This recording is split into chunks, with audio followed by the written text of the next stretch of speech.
Hello everyone, welcome back to the channel. If you're watching this with a massive grin on your face as an Arsenal supporter, don't be embarrassed about it, you've absolutely earned it. Because the Tottenham Hotspur Stadium became Arsenal's living room for a few hours. Final score, Spurs 1, Arsenal 4. And what makes it even sweeter? This happened at the home of the enemy, right in front of the Spurs faithful. Before we get stuck in, if you're new here and this is your first time watching, hit that subscribe button right now so you never miss a thing. Right then, let's get into it. When Arteta first took the Arsenal job, his derby record was, quite frankly, a bit ropey.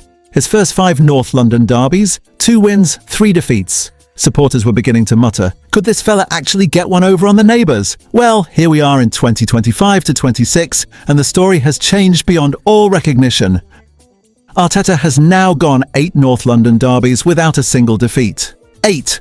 And within that remarkable run, he has won 5 on the bounce, with an overall tally of 7 wins and 1 draw across his last 8 meetings with Spurs. If that is not sheer dominance, then the word has lost all meaning. Try and put yourself in the boots of a Spurs fan for just a moment. You turn up to your own ground, you watch your side concede 4 goals, and the opposing manager hasn't lost to you in 8 consecutive attempts. Absolutely soul-destroying, but that, I'm afraid, is the reality of life in North London right now. Right, this is the part we've all been waiting to get our teeth into. Arsenal did not simply win, they won with real style and conviction. First and most eye-catching was Eberechi Eze. Now, Eze at Arsenal still feels like a bit of a novelty, doesn't it? Signed from Crystal Palace in the summer, he has wasted absolutely no time in making himself comfortable at this football club. He grabbed 2 goals in this victory alone. 2 goals at the home of your fiercest rivals. The man looks like he's got a personal score to settle every time this fixture comes around, and nobody at Arsenal is complaining one bit. Then there's Viktor Gyokeres. The Swedish striker brought in from Sporting CP has been everything Arsenal fans hoped for and then some. He added to his tally here, notching his 9th Premier League goal of the season. 9 goals and the campaign still has a considerable stretch to run.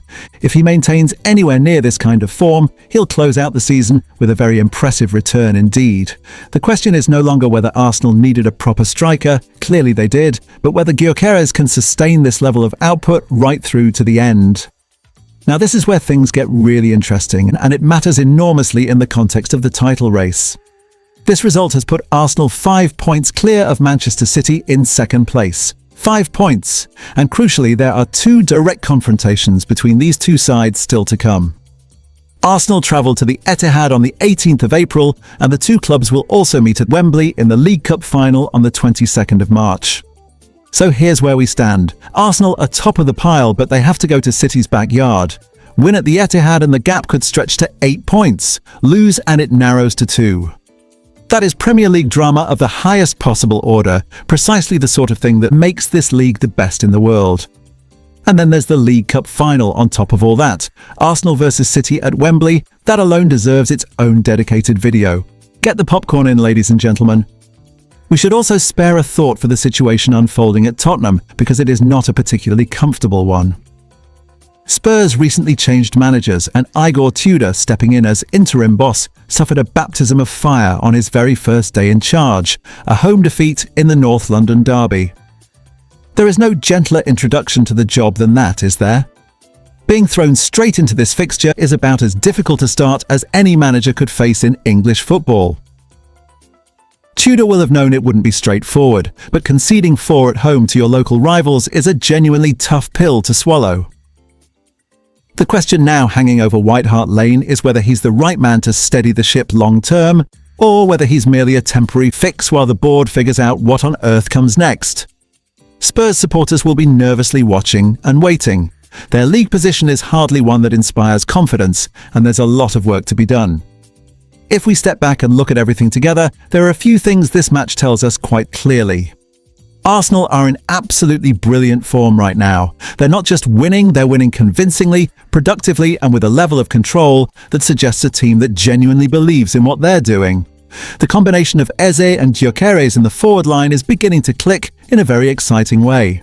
This wasn't a one-off performance on a good night, it felt like a statement. The North London derby, for now at least, is no longer a balanced contest. Spurs remain a dangerous side on their day, but in terms of the recent head-to-head record, Arsenal are clearly the superior outfit. Arteta has built something that goes beyond individual talent. This is a team with genuine mental fortitude. Winning away in a derby requires more than ability alone, and Arsenal have shown that they have the character to go with the quality. And the title race itself? It is going to keep us on the edge of our seats right until the very last day of the season.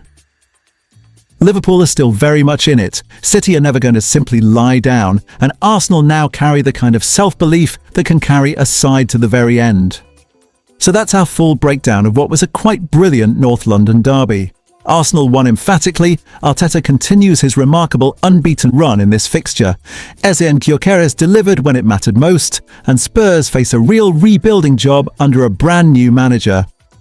Now I want to hear from you, drop your answer in the comments below. Who do you think wins the Premier League title this season? Is it Arsenal's to lose, will City come roaring back, or is there another side out there ready to nick it from under everyone's noses? I genuinely want to know what you lot think. If you enjoyed this video and found it worth your time, please do give it a like and share it with your mates who love the game.